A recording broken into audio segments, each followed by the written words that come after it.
In 1815, as cannon fire echoed across the Belgian countryside at Waterloo, a single man stood on the London Stock Exchange floor, holding information that would either make him the richest person in Europe or destroy his family's fortune entirely. Nathan Mayer Rothschild had received news of Napoleon's defeat a full day before the British government knew the outcome of the battle that would determine the fate of nations. In his hands, he held a simple piece of paper that contained intelligence worth more than the treasuries of most kingdoms. What happened next would become the stuff of legend and controversy. Some say Rothschild immediately began buying British government bonds, knowing their value would skyrocket when news of Napoleon's defeat reached London. Others claim he did the opposite, selling bonds to create panic, then buying them back at rock-bottom prices before the truth emerged. What we know for certain is that when the smoke cleared, Nathan Rothschild had executed the most profitable single trade in financial history, a transaction that would cement his family's position as the most powerful financial dynasty the world has ever known. Welcome to Professor Archive, where we uncover the hidden stories that shaped our world. I'm your host, and today we're diving deep into the shadows of European finance to tell the true story of a family whose name has become synonymous with wealth, power, and controversy. This is the story of the Rothschilds, a family that rose from the confines of a Jewish ghetto in Frankfurt to control the finances of nations, fund the building of railroads that connected continents, and amass a fortune so vast that for over a century they were quite literally the richest family on earth. But this isn't just a story about money, it's a story about five brothers who built a financial empire that spanned Europe at a time when such coordination was thought impossible. It's about innovation, intelligence networks that rivaled those of governments, and business practices that were so far ahead of their time, they seemed almost supernatural to their contemporaries. It's about a family that financed wars and revolutions, toppled governments and raised up others, all while maintaining a level of secrecy that has fueled conspiracy theories for over 2 centuries. Most importantly, it's about how a single family changed the very nature of money, power, and international finance in ways that still influence our world today. Our story begins not with vast riches, but with profound limitation and systematic oppression. In the late 18th century, the Jews of Frankfurt lived in a narrow, overcrowded street called the Judengasse, literally Jews' Alley, a ghetto where over 3,000 people were crammed into fewer than 200 houses. The residents faced a web of restrictions so comprehensive and humiliating that they governed almost every aspect of daily life. Jews could not leave the ghetto on Sundays or Christian holidays. They could not marry without permission from Christian authorities, who limited Jewish marriages to just 12 per year. They were banned from most professions, forbidden from owning land, and required to pay special taxes simply for the privilege of existing. It was in this world of systematic exclusion that Mayer Amschel Rothschild was born in 1744. His family lived in a house marked by a red shield, Rothschild in German, which would eventually give the family their name. Mayer's father, Amschel Moses Rothschild, was a small-time money changer and trader, one of the few occupations available to Jews in the ghetto. When Amschel Moses died in 1755, 11-year-old Mayer was sent to Fürth to study Hebrew and Jewish law, preparing for a life as a religious scholar. But fate had other plans. The death of his mother when he was just 13 forced Mayer to abandon his religious studies and seek practical employment. He found work with the banking house of Wolf Jacob Oppenheimer in Hanover, where he learned the fundamentals of finance, developed connections with European nobility, and discovered he had an almost supernatural talent for understanding money, credit, and the complex relationships between political power and financial opportunity. This early education was crucial because it taught Mayer something that would become the foundation of his family's success. Money was not just a medium of exchange, but a form of power that could transcend the traditional boundaries of class, religion, and nationality. In a world where Jews were excluded from almost every other form of influence, finance offered a path to power that was limited only by one's intelligence, connections, and willingness to take calculated risks. When Mayer returned to Frankfurt in 1763, he brought with him knowledge, connections, and ambition that set him apart from other residents of the Judengasse. He opened a small shop dealing in coins, metals, and antiques, But his real business was far more sophisticated. He was building relationships with German nobility, offering them not just rare coins for their collections, but financial services that were becoming increasingly necessary in a world where commerce was expanding and traditional feudal relationships were giving way to more complex economic arrangements. Mayer's breakthrough came through his relationship with Crown Prince Wilhelm of Hesse, who would later become Wilhelm Numming, Landgrave of Hesse-Kassel. Wilhelm was not just a nobleman, he was one of the richest men in Europe, with a fortune built on a business that was both highly profitable and morally dubious, renting Hessian soldiers to other countries as mercenaries. When the American colonies rebelled against British rule, it was Hessian soldiers that Britain hired to help suppress the rebellion, and every soldier's salary flowed through Wilhelm's treasury. Mayer began his relationship with Wilhelm by selling him rare coins and medals, but he quickly proved himself valuable in more substantial ways.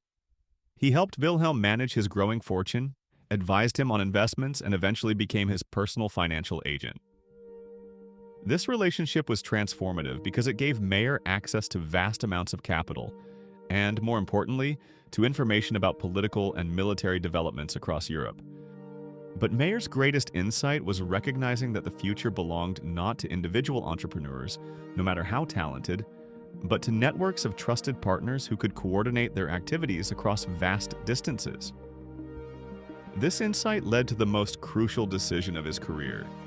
He would train his 5 sons to become his partners and then send them to establish banking houses in the major financial centers of Europe.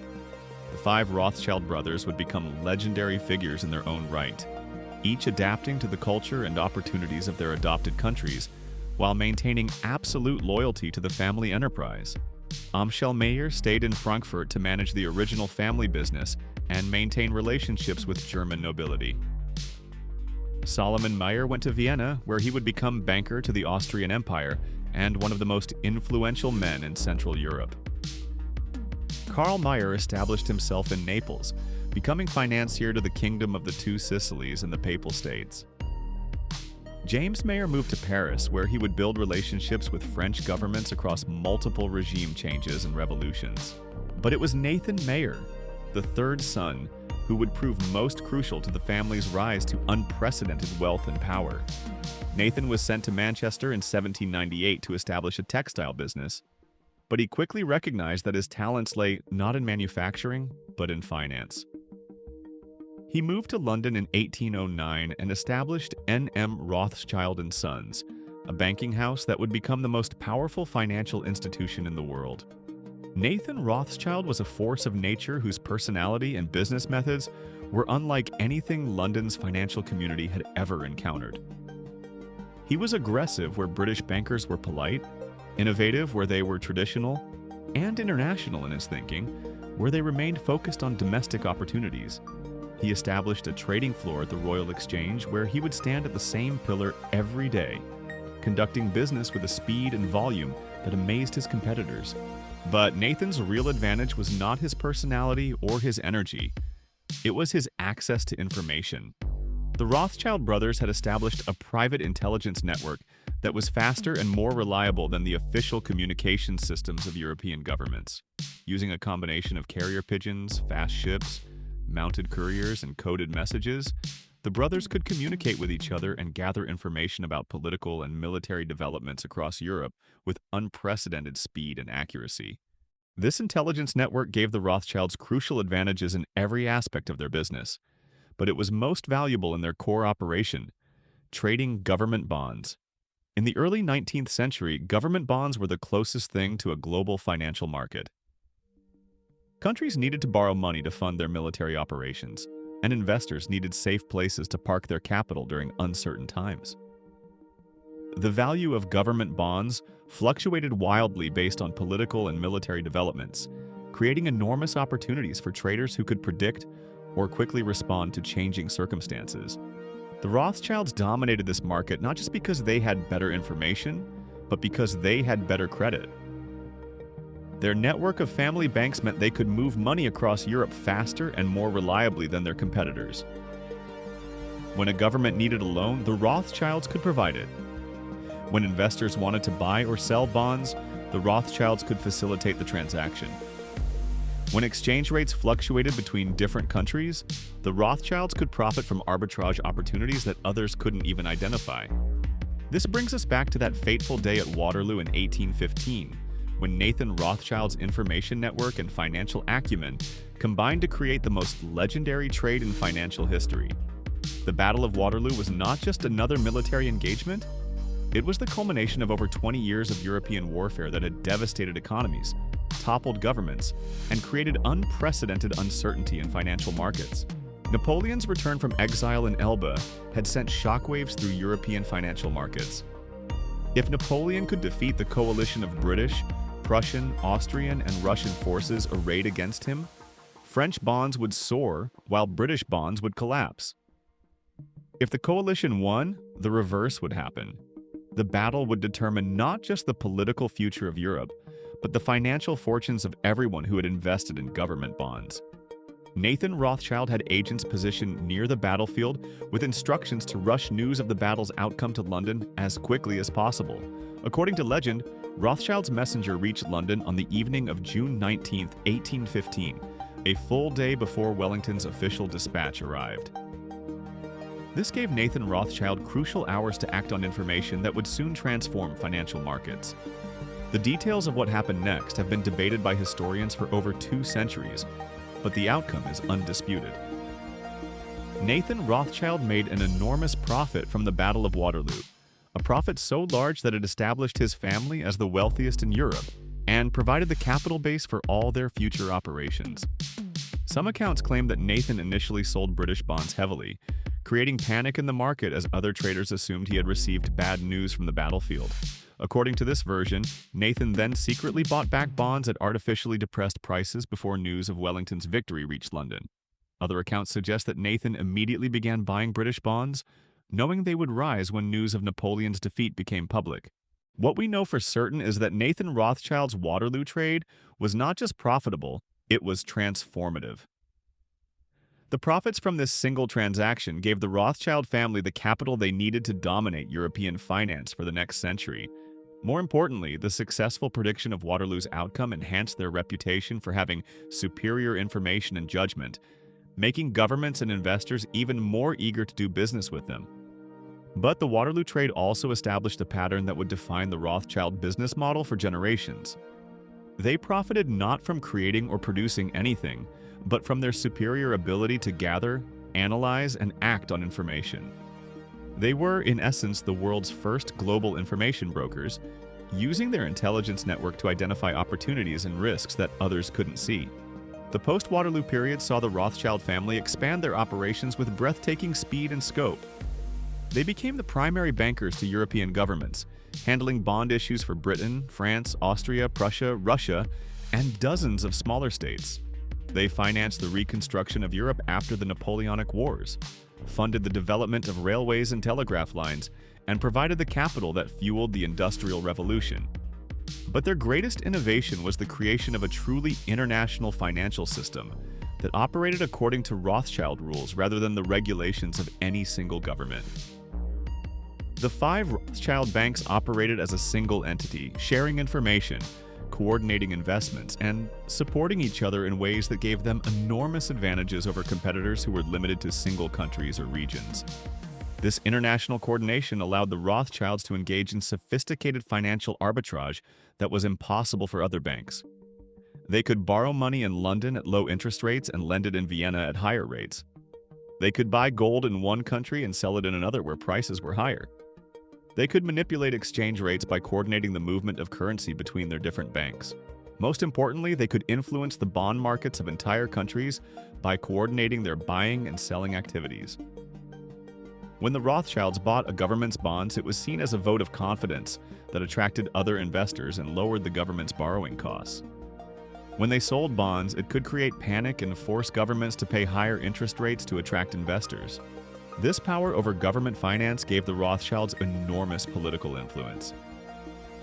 Governments that wanted to borrow money had to maintain good relationships with the family, and this often meant adopting policies that the Rothschilds favored. They became advocates for free trade, stable currencies, and limited government spending, not necessarily because these policies were morally superior, but because they created conditions that were favorable to international banking and bond trading. Nathan Rothschild's influence over British government policy was so great that he was sometimes called the uncrowned King of England. When the British government needed to borrow money, they came to Nathan. When they needed to transfer funds to support military operations overseas, they used Rothschild banks. When they needed advice on economic policy, they consulted Nathan Rothschild. Similar relationships developed between the other Rothschild brothers and their respective governments. James Mayer Rothschild in Paris became banker to French governments across multiple regime changes, funding the Restoration Monarchy, the July Monarchy, and even the Second Empire of Napoleon III. Solomon Rothschild in Vienna became so influential in Austrian politics that Prince Metternich, the most powerful man in the Austrian Empire, regularly sought his advice on financial matters. But the Rothschilds' influence extended far beyond government finance. They were among the first to recognize the transformative potential of new technologies like railways and telegraph lines. In the 1830s and 1840s, they invested heavily in railway construction across Europe, funding lines that connected major cities and facilitated the growth of international trade. Their railway investments were particularly significant because they demonstrated how the Rothschilds could use their international network to coordinate investments across multiple countries. They would fund the construction of railway lines that connected their different banking centers, creating transportation networks that facilitated their own business, while generating profits from the railways themselves. The Rothschilds also played a crucial role in developing international telegraph networks, recognizing that faster communication would give them even greater advantages in gathering and acting on information. They were among the first customers for telegraph services and helped fund the expansion of telegraph lines across Europe and eventually across the Atlantic Ocean. By the mid-19th century, the Rothschild family had achieved a level of wealth and influence that was unprecedented in human history. Conservative estimates suggest their wealth at its peak was equivalent to over $400 billion in today's money, making them far richer than any individual or family in the modern world. Some historians believe their actual wealth may have been much higher, possibly exceeding $1 trillion in modern terms. But their wealth was only part of their power. They controlled a network of banks, railways, mines, and other businesses that spanned Europe and increasingly reached into other continents. They had intimate relationships with every major government in Europe and growing influence in emerging markets in Asia, Africa, and the Americas. Their influence over global finance was so complete that it was said no government could go to war without Rothschild approval, because no government could finance a war without access to international capital markets that the Rothschilds dominated.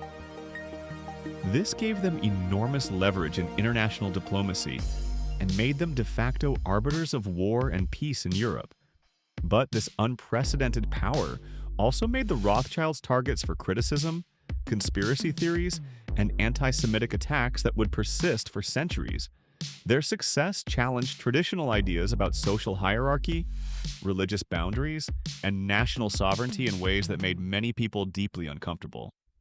Critics accused them of manipulating governments for their own profit, of profiting from wars and human suffering, and of exercising too much influence over sovereign nations.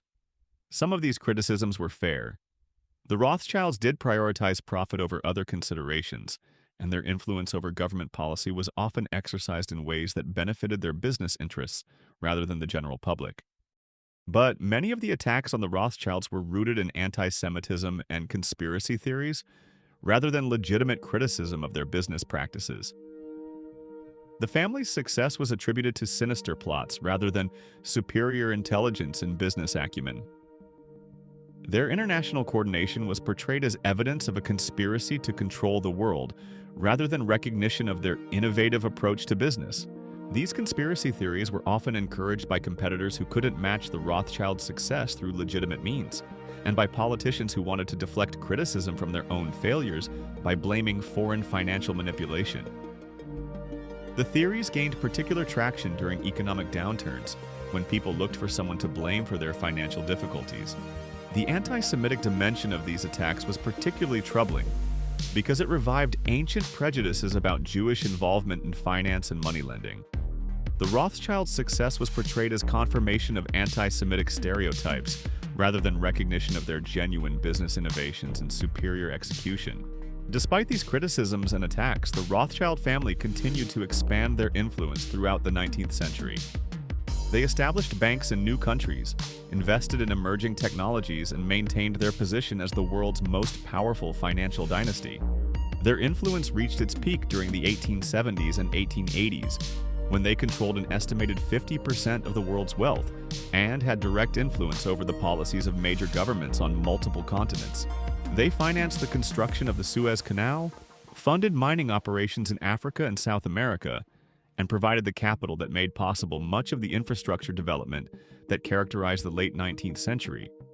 But the seeds of their relative decline were already being planted during this period of maximum influence. The growth of national banking systems, the development of stock markets that could function independently of Rothschild control, and the emergence of new financial institutions that could compete with the Rothschilds were all reducing their relative market share. More importantly, the nature of finance itself was changing in ways that reduced the Rothschilds' traditional advantages. The development of telegraph and telephone networks meant that information traveled faster and was more widely available, reducing the value of the Rothschilds' private intelligence network. The growth of newspapers and financial publications meant that market information was more transparent, reducing opportunities for arbitrage and manipulation. The rise of industrial corporations also created new forms of wealth that were less dependent on government bonds and international finance. Families like the Rockefellers in oil, the Carnegies in steel, and the Vanderbilts in railroads built fortunes that rivaled the Rothschilds, while operating in sectors where the Rothschilds had less influence. The beginning of the 20th century marked the start of a gradual but irreversible decline in Rothschild dominance of global finance. The development of central banks in major countries reduced the demand for private banking services. The growth of stock markets created alternative sources of capital for governments and corporations. The two world wars disrupted international finance and destroyed many of the relationships and institutions that had supported Rothschild operations. World War I was particularly damaging to the Rothschild business model because it divided their European network along national lines. The British Rothschilds found themselves on one side of the conflict, while the German and Austrian branches were on the other. For the first time in over a century, the Rothschild banks could not coordinate their activities, and this lack of coordination severely reduced their effectiveness. The interwar period saw some recovery, but the Rothschilds never regained their pre-war dominance. The rise of American financial institutions, particularly J.P. Morgan and other Wall Street banks, created new centers of financial power that operated independently of Rothschild influence. The development of new financial instruments and markets reduced the importance of traditional government bond trading, which had been the foundation of Rothschild's success. World War II was even more devastating to the Rothschild network. The Nazi occupation of much of Europe led to the confiscation of Rothschild assets, the destruction of their banking operations in Germany and Austria, and the near elimination of their presence in continental Europe. Family members fled to Britain and the United States, saving their lives but losing much of their business infrastructure. The post-war period saw the Rothschilds rebuild their operations, but in a financial world that had been fundamentally transformed. The emergence of the United States as the dominant global economic power meant that Wall Street had replaced London as the center of international finance. The development of new technologies and financial instruments created opportunities for competitors who were not burdened by the Rothschilds' traditional approaches and institutional legacy. By the 1960s and 1970s, the Rothschild family was still wealthy and influential, but they were no longer the dominant force in global finance. Their banks had become niche players specializing in particular markets rather than the all-encompassing financial empire they had been in the 19th century. The modern Rothschild family operates a network of banks and investment firms that remain significant players in international finance, but their influence is a fraction of what it once was. They specialize in areas like merger and acquisition advice, wealth management for ultra-high net worth individuals, and financing for mining and natural resource projects. Today, the Rothschild family's wealth is estimated at between $400 billion and $500 billion, making them one of the richest families in the world, but far from the dominant position they once held. Their wealth is now spread among hundreds of family members across multiple generations, and while still substantial, it represents a much smaller share of global wealth than it did during their 19th century heyday. The family's current businesses reflect both continuity and change from their historical operations. They continue to focus on international finance, cross-border transactions, and areas where their historical expertise and relationships provide advantages. But they no longer dominate entire markets or exercise the kind of influence over government policy that characterized their golden age. The Rothschild story offers crucial insights into the nature of wealth, power, and influence in the modern world. Their rise demonstrated how intelligence, innovation, and international coordination could create unprecedented levels of wealth and influence. Their relative decline shows how changing technology, market structures, and political systems can erode even the most dominant positions. Perhaps most importantly, their story illustrates the complex relationship between financial success and social acceptance. The Rothschilds achieved levels of wealth and influence that were unprecedented for people from their background. But this success came with costs in terms of public hostility, conspiracy theories, and social isolation that persisted for generations. The anti-Semitic attacks on the Rothschilds also demonstrate how success by marginalized groups can trigger backlash that goes far beyond legitimate criticism of business practices. The conspiracy theories that surrounded the Rothschilds were often expressions of broader anxieties about social change, economic transformation, and the erosion of traditional hierarchies. But the Rothschild story is ultimately one of extraordinary achievement against enormous odds. Starting from a Jewish ghetto in Frankfurt, where they faced systematic discrimination and legal restrictions, they built the most successful financial empire in history through intelligence, hard work, innovation, and an unprecedented level of family coordination. Their business model, using superior information, international coordination, and innovative financial instruments to dominate global markets, established patterns that continue to influence modern finance. Many of the techniques they pioneered, from arbitrage to risk management to international diversification, remain fundamental to modern banking and investment.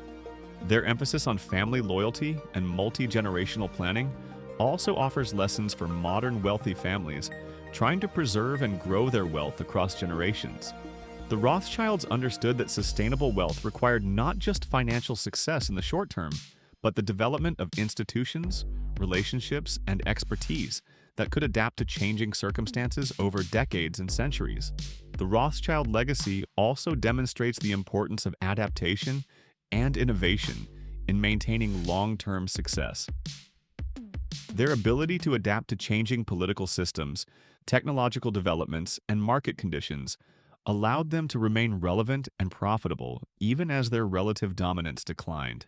Today, as we live in an era of unprecedented wealth concentration and growing concerns about the influence of ultra-wealthy individuals and families on politics and society, the Rothschild story provides both cautionary tales and instructive examples. It shows how financial success can translate into political influence, but also how that influence can be constrained by changing institutions and social attitudes. The conspiracy theories that continue to surround the Rothschilds also serve as reminders of how anti-Semitism and other forms of prejudice can distort public understanding of legitimate economic and political issues. Separating fact from fiction in discussions of wealth and power requires careful analysis and a commitment to evidence-based reasoning rather than conspiracy thinking. Perhaps most importantly, the Rothschild story demonstrates that even the most powerful individuals and families operate within constraints imposed by broader historical forces. Their success was possible because of specific historical circumstances: the development of international markets, the need for government financing, the limitations of communication technology, that created opportunities for their particular combination of skills and resources. As those circumstances changed, so did their relative position, regardless of their individual talents or efforts. This suggests that understanding wealth and power requires attention not just to individual characteristics, but to the broader systems and structures that create opportunities for accumulating and exercising influence. The Rothschilds transformed from marginalized residents of a German ghetto into the most powerful financial family in history. and then gradually saw their dominance erode as the world changed around them. Their story is a reminder that in history, as in finance, nothing is permanent. Not poverty, not wealth, not power, and not the systems that create and sustain them. But their legacy endures in the institutions they created, the techniques they pioneered, and the questions their success raises about the relationship between wealth and power in modern societies. Understanding their story helps us better understand not just financial history, but the broader patterns of success, influence, and change that continue to shape our world today. The Rothschild empire of shadows may no longer dominate global finance as it once did, but its influence on how we think about money, power, and international coordination continues to resonate in our interconnected world, where information still travels at the speed of light and fortunes can still be made or lost based on who knows what, when. That concludes our deep dive into the extraordinary rise and gradual transformation of the Rothschild financial empire here at Professor Archive. From a cramped ghetto in Frankfurt to the heights of global financial power, we've traced how one family revolutionized international finance and accumulated wealth beyond imagination, only to see their dominance gradually eclipsed by changing times and new forms of power. If this exploration of financial history and the complex relationship between wealth and influence has given you new insights into how money shapes our world, make sure to subscribe and hit that notification bell. We've got many more investigations into the hidden forces that drive history waiting for you. What surprised you most about the Rothschild story? Was it their innovative business methods, their incredible wealth at its peak, or perhaps how they adapted to their changing circumstances over time? Share your thoughts in the comments below, and remember, understanding how financial empires rise and evolve helps us better comprehend the economic forces that continue to shape our modern world. Until next time, this is Professor Archive, reminding you that behind every great fortune lies not just individual brilliance, but the ability to recognize and capitalize on the unique opportunities that history provides.